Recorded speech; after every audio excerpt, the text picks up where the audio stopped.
Hi, Mark BH70, Mark Harris, the insane orangutan.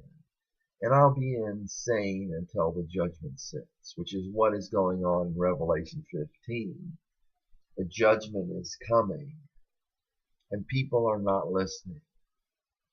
And it's important to realize they're blaspheming God. Blasphemy will be a big thing in this age of Aquarius. There will be a lot of blasphemy. Anyway, a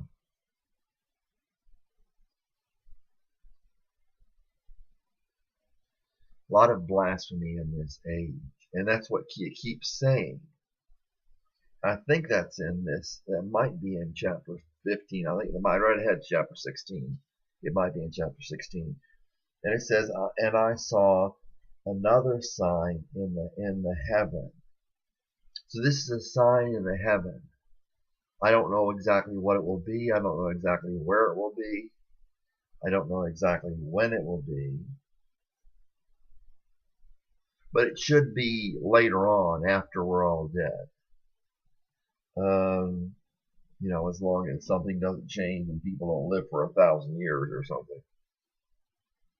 And it says, "And I saw another sign in the heaven, great and wonderful," a sign in the heaven.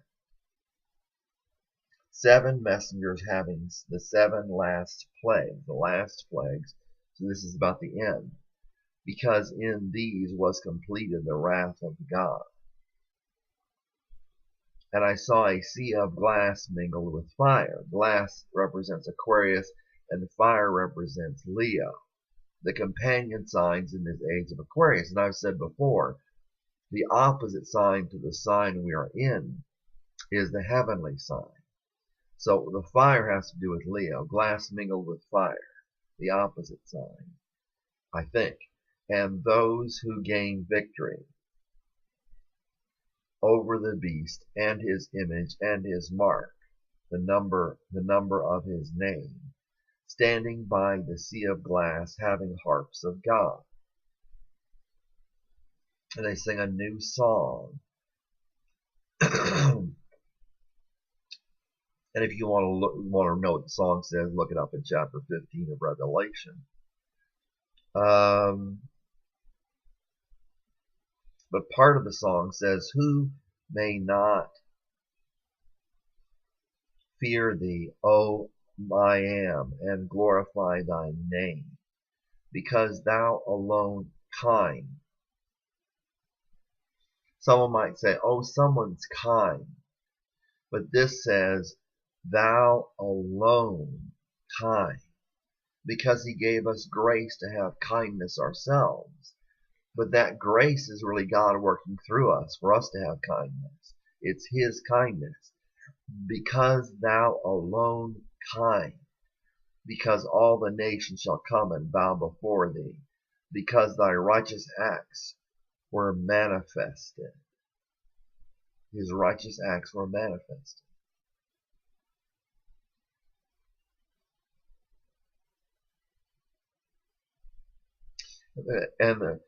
And the sanctuary of the tabernacle of the testimony in the heaven was opened.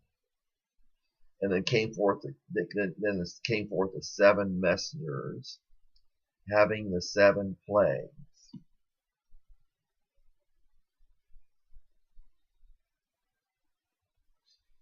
It says they were wearing golden girdles, so this is associated with Leo. And one of the 4 living creatures gave to the 7 messengers 7 golden vials. That's Leo, full of the wrath of God, who is living to the ages of the ages.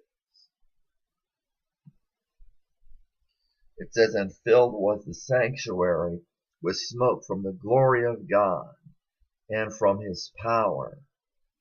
And no one was able to enter into the sanctuary till the 7 plagues, till the 7 messengers till the 7 plagues of the 7 messengers may be finished." These are the last plagues, and Revelation is coming to an end. That's all I had. The next chapter talks about blasphemy. But there's an attitude, no one should not glorify thee. It says, who may not fear thee, O I am, and glorify thy name, because thou alone kind, because all the nations shall come and bow before thee, because thy righteous acts were manifest, or your righteous acts were shown. Anyway, that's about all I have for chapter 17. Some associations with Aquarius. Again, the Sea of Glass. Sea having to do with Pisces. The small age of Pisces will be over in 2033. But I think this is in the future. I don't understand it all. God bless.